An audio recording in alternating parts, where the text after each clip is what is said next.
সংবাদ সবাইকে স্বাগত জানাচ্ছি। আমি ফিরোজ তোহা। শুরুতেই সংবাদ শিরোনাম। বাংলাদেশের সর্বশেষ গুরুত্বপূর্ণ আপডেট সংবাদ আপনাকে স্বাগত। শুরুতেই সংবাদ শিরোনাম, পরে বিস্তারিত। শুরুতেই জানিয়ে দিব, বদির ভাতিজা মাদক কারবারি শাহজাহান মিয়া গ্রেপ্তার। কক্সবাজারের সাবেক সংসদ সদস্য আব্দুর রহমান বদির ভাতিজা, তালিকাভুক্ত মাদক কারবারি এবং টেকনাফ সদর উপজেলার সাবেক চেয়ারম্যান শাহজাহান মিয়াকে গ্রেপ্তার করেছে র্যাপিড অ্যাকশন ব্যাটালিয়ন র্যাব। এরপর জানিয়ে দিব, রাজশাহীতে মাসুদ হত্যা নিয়ে আওয়ামী লীগের বিবৃতি। রাজশাহী বিশ্ববিদ্যালয় ছাত্রলীগের সাবেক নেতা আব্দুল আল মাসুদকে হত্যার নিন্দা জানিয়েছে আওয়ামী লীগ। রোববার 8 সেপ্টেম্বর দলের যুগ্ম সাধারণ সম্পাদক আফম বাহাউদ্দিন নাসিম এক বিবৃতিতে নিন্দা জানিয়েছেন। এদিকে পরিচয়হীন 104 অভাগা আন্দোলনীকে হারিয়েছেন প্রাণ। গত 4 আগস্ট দুপুর 2টায় রাজধানীর জুরাইন কবরস্থানে মোহরার আমিনুল ইসলামের মোবাইল ফোনে হঠাৎ একটি কল আসে। পরিচয় দেন যাত্রাবাড়ি থানার অপারেশন ইনচার্জ ওসি, নাম আবুল হাসান। প্রথমে অনুরোধ করেন কয়েকটি লাশ মাটি চাপা দিতে হবে। ইনচার্জ জানতে চান কয়টি, ওসি জানান 10টি। এরপর আমিনুল ইসলাম জানিয়েছেন কাগজপত্র ছাড়া লাশ দাফন করা যাবে না। এতে ক্ষিপ্ত হন পুলিশের কর্মকর্তা। আমিনুলকে নানাভাবে কিছুক্ষণ হুমকি ধামকি দিতে থাকেন। তারপরেও আমিনুল তার ভাষ্য ছিল, শরীয়ত এবং আইন অনুযায়ী না হলে তিনি কবরস্থানে কোনো লাশ দাফন করতে পারবেন না। শেখ হাসিনা পালিয়ে যাওয়ার পর এসব গুরুত্বপূর্ণ নথিগুলো একের পর এক ফাঁস হচ্ছে। জানাবো বিস্তারিত, সঙ্গেই থাকুন। এদিকে আওয়ামী লীগ নেতাকে বাঁচাতে ছাত্রদের উপর বিএনপি নেতার গুলি। অতঃপর রংপুরের পীরগাছায় বৈষম্যবিরোধী ছাত্র আন্দোলনের সময় আওয়ামী লীগ নেতাকে বাঁচাতে শিক্ষার্থীদের উপর গুলি চালানো উপজেলা বিএনপির আহ্বায়ক আমিনুল ইসলাম রাঙা 22 শিক্ষার্থীর নামে মামলা করেছেন। এই ঘটনার প্রতিবাদে বিক্ষোভ এবং পাল্টা হামলা করেছে শিক্ষার্থীরা। শুক্রবার 6 সেপ্টেম্বর ছাত্র আন্দোলনের নেতা রব্বানী ওরফে বাবু, শামীম, শান্ত, শাকিল, জুয়েল ও শাইনসহ 22 জন শিক্ষার্থীকে আসামি করে মামলা করেছে রাঙা। এর প্রতিবাদে পরদিন শনিবার থানার সামনে বিক্ষোভ করেছে শিক্ষার্থীরা। বৈষম্যবিরোধী ছাত্র আন্দোলনের দাবি, উপজেলা আওয়ামী লীগের সাধারণ সম্পাদক এবং উপজেলা চেয়ারম্যানকে বাঁচাতে আমিনুল ইসলাম রাঙা এবং তার অনুসারীরা এ মামলা করেছেন। এর মাধ্যমে তিনি ছাত্র জনতার অভ্যুত্থানের বিপক্ষে অবস্থান করছেন। জানিয়ে দিব, আটকে আছে প্রত্যাবর্ষণ, ঢুকছে আরও রোহিঙ্গা। সহিংসতা বেড়েছে রাখাইন রাজ্যে। বিভিন্ন সময় বাংলাদেশে আন্তর্জাতিক সম্প্রদায় নানা উদ্যোগ নিলেও এখন পর্যন্ত রোহিঙ্গারা নিজ দেশে মিয়ানমারে ফিরে যেতে পারেনি। কূটনৈতিক এবং আইনি প্রক্রিয়ার পাশাপাশি মিয়ানমারের সঙ্গে বিভিন্ন সময় আলোচনার পরও সংকটের কোনো সমাধান হয়নি। বরঞ্চ আবার নতুন করে রাখাইন রাজ্যে সহিংসতা বাড়ার কারণে বাংলাদেশে ঢুকে পড়ছে আরও রোহিঙ্গারা। এবং সর্বশেষ জানিয়ে দিব, ইমরান খানের মুক্তির দাবিতে পাকিস্তানে হাজার হাজার মানুষের বিক্ষোভ, ব্যাপক সংঘর্ষ। কারাগারে বন্দী থাকা ইমরান খানের মুক্তির দাবিতে পাকিস্তানের রাজধানীতে হাজার হাজার মানুষের বিক্ষোভ শুরু হয়েছে।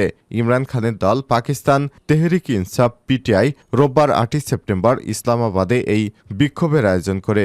চলতি বছরের ফেব্রুয়ারিতে দেশটিতে অনুষ্ঠিত জাতীয় নির্বাচনের পর এবার বড় কোনো বিক্ষোভ করছে পিটিআইয়ের নেতারা। খবর আল জাজিরার। প্রিয় দর্শক, এতক্ষণ শুনছিলেন সংবাদ শিরোনাম, এবারে বিস্তারিত। তবে তার আগে বন্ধুরা, অনুরোধ থাকবে এই সংবাদটিতে একটি লাইক দিন। এই চ্যানেলে আপনি নতুন হয়ে থাকলে আমাদের সংবাদটি দেখতে দেখতে চ্যানেলটি সাবস্ক্রাইব করে রাখুন। কমেন্ট করে আপনার মূল্যবান মতামত জানিয়ে দিন বন্ধুরা, আপনি বিশ্বের কোন দেশ থেকে বা বাংলাদেশের কোন স্থান থেকে আমাদের সংবাদটি দেখছেন এবং শুনছেন। এবারে বিস্তারিত।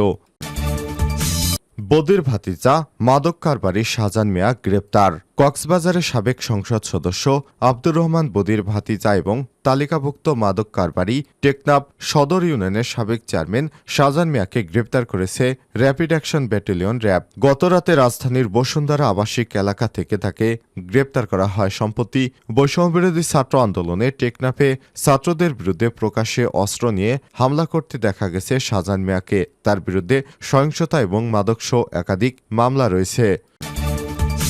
রাজশাহীতে মাসুদ হত্যা নিয়ে আওয়ামী লীগের বিবৃতি। রাজশাহী বিশ্ববিদ্যালয় ছাত্রলীগের সাবেক নেতা আব্দুল আল মাসুদকে হত্যার নিন্দা জানিয়েছে আওয়ামী লীগ। রোববার 8 সেপ্টেম্বর দলের যুগ্ম সাধারণ সম্পাদক আফম বাহাউদ্দিন নাসিম এক বিবৃতিতে সব তথ্য জানান। নাসিম বলেন, বাংলাদেশ ছাত্রলীগের সাবেক নেতা আব্দুল আল মাসুদকে নির্মমভাবে পিটিয়ে হত্যা করা হয়েছে। 1 দশক আগে 2014 সালে রাজশাহী বিশ্ববিদ্যালয়ে ছাত্র শিবির ক্যাডাররা পরিকল্পিতভাবে অতর্কিত হামলা চালিয়ে মাসুদের পায়ের গোড়ালি বিচ্ছিন্ন করে ফেলে। এরপর থেকে একটি কৃত্রিম পায়ের সাহায্যে তিনি পঙ্গু জীবনযাপন করছিলেন।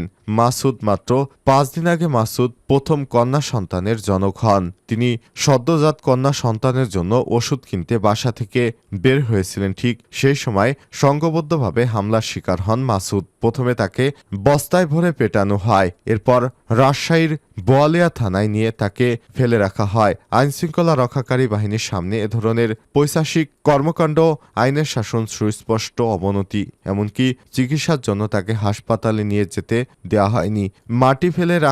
মাটিতে ফেলে রাখা মাসুদ বারবার পানি পান করতে চাইলেও খুনিরা ন্যূনতম সহানুভূতি দেখায়নি। মাটিতে ফেলে রেখেই মাসুদের মৃত্যু নিশ্চিত করে। এ সময় তিনি বলেন, এটাকে অনেকেই গণপিটুনি হিসেবে অভিহিত করার চেষ্টা করছে, অথচ এটা রাজনৈতিকভাবে উদ্দেশ্য প্রণোদিত হত্যাকাণ্ড, যে কারণে পানি পান করতে না দিয়ে নিশ্চিত মৃত্যুর দিকে ঠেলে দেওয়া হয়েছে মাসুদকে। সুতরাং সকলের প্রতি আহ্বান জানাই, রাজনৈতিকভাবে উদ্দেশ্য প্রণোদিত এই হত্যাকাণ্ডে ছাত্র জনতার হাতে মৃত্যু বা গণপিটুনিতে মৃত্যু হিসেবে অভিহিত না করার। আমরা এই হত্যাকাণ্ডের সঙ্গে জড়িতদের বিচারের আওতায় এনে শাস্তির দাবি জানাচ্ছি। এ সময় তিনি বলেন, যেখানে গুরুতর অপরাধের জন্য সাধারণ কোনো আদালতেই পঙ্গু ব্যক্তিদের মৃত্যুদণ্ড দেয়া হয় না, সেখানে মাসুদকে ভাবে পিটে হত্যা মানবাধিকার চরম লঙ্ঘন।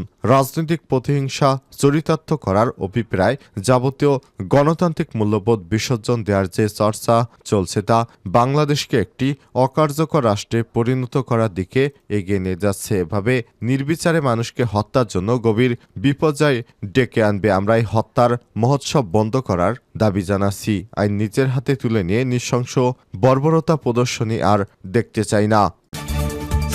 পরিচয়হীন 104 অভাগা। গত 4 আগস্ট দুপুর 2টায় রাজধানীর জুরাইনে কবরস্থানে একজনকে ফোন করে বলা হয় কয়েকটি লাশ দাফন করা হবে। জুরাইনের কবরস্থানে অজ্ঞাত 10 লাশ দাফনের চেষ্টা করেন ওসি। জোর করে 5 জনের লাশ দাফন করেন আওয়ামী লীগের নেতাকর্মীরা। অজ্ঞাত 75 লাশ দাফন করা হয় রায়ের বাজারে। খাতা কলমে 69। 1 থেকে 11 আগস্ট দাফনের হিসাব নেই রায়ের বাজারে। আজিমপুরে জুরাইনে রেজিস্টার খাতা নিয়ে গেছে কর্পোরেশন, ভুয়া কাগজপত্র বানিয়ে দাফন করা হয়েছে মরদেহ।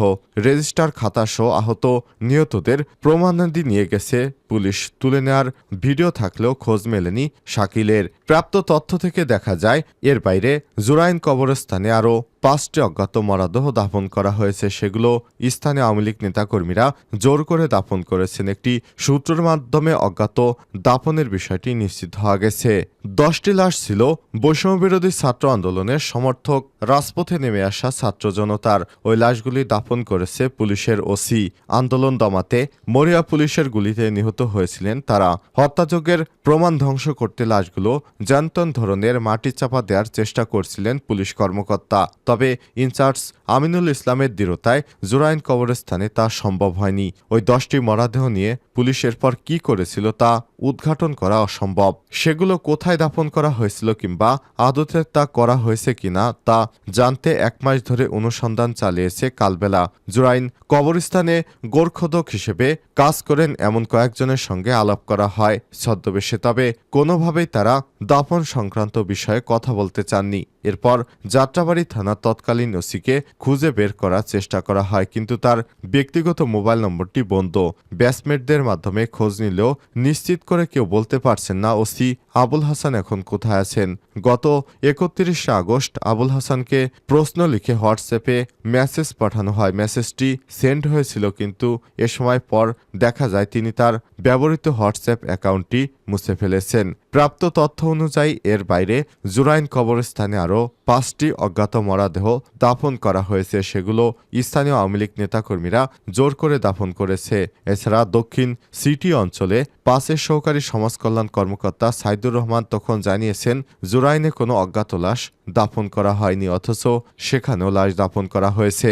জুরাইন কবরস্থানের সংশ্লিষ্ট 2 জন কর্মকর্তা কালবেলাকে বলেন, নাম ঠিকানা ও পরিচয়বিহীন 5টি মরদেহ দাফন করা হয়েছে। কালবেলার প্রতিবেদকেরা গত মাসের 15 তারিখের পর থেকে এ পর্যন্ত 4 দিন যান আজিমপুর কবরস্থানে। সেখানে কোনো বেয়ারিশ কিংবা অজ্ঞাত লাশ দাফন হয়নি বলে জানায় কবরস্থানের মোহরার হাফিজুল ইসলাম। তবে গত 20 আগস্ট হাফিজুল ইসলামের কাছে লাশ দাফনের রেজিস্টার খাতা দেখতে চাইলে তিনি পরদিন যেতে বলেন। তবে 22 আগস্ট কবরস্থানে গেলে জানানো হয় রেজিস্টার খাতা কর্পোরেশনের ঊর্ধ্বতনেরা নিয়ে গেছেন। গতকাল রোববার পর্যন্ত আজিমপুর কবরস্থানে যোগাযোগ করা হলেও রেজিস্টার খাতা কর্পোরেশনের রয়েছে বলে জানানো হয়। একই ঘটনা ঘটে আশুলিয়ায়। সেখানে 7টি মরদেহ পুলিশ গাড়িতে তুলে আগুন দিয়ে পুড়িয়ে দিয়েছে। তবে 7, 10 কিংবা 5টি লাশের এমন ঘটনা এখানেই শেষ নয়। বৈষম্যবিরোধী ছাত্র আন্দোলন চলাকালে শুধু রাজধানী থেকেই নিখোঁজ হয়েছেন অনেকেই, যাদের এখনও খোঁজ মেলেনি। আওয়ামী লীগ নেতাকে বাঁচাতে ছাত্রদের উপর গুলি করেছে বিএনপি নেতা। রংপুরের পীরগাছায় বৈষম্যবিরোধী ছাত্র আন্দোলনের সময় আওয়ামী লীগ নেতাকে বাঁচাতে শিক্ষার্থীদের উপর গুলি চালায় উপজেলা বিএনপির আহ্বায়ক আমিনুল ইসলাম রাঙা। 22 শিক্ষার্থীর নামে মামলা করেছেন তিনি। এই ঘটনার প্রতিবাদে বিক্ষোভ শুরু হয়েছে। শিক্ষার্থীরা উল্টো বিক্ষোভ শুরু করেছেন থানার সামনে। এর প্রতিবাদে পরদিন শনিবার এই বিক্ষোভ অনুষ্ঠিত হয়। বৈষম্যবিরোধী ছাত্র আন্দোলনের দাবি, উপজেলা আওয়ামী লীগের সাধারণ সম্পাদক এবং উপজেলা চেয়ারম্যানকে বাঁচাতে আমিনুল ইসলাম রাঙা এ মামলা করেছেন। এর মাধ্যমে তিনি ছাত্র জনতার অভ্যুত্থানের বিপক্ষে অবস্থান করেছেন।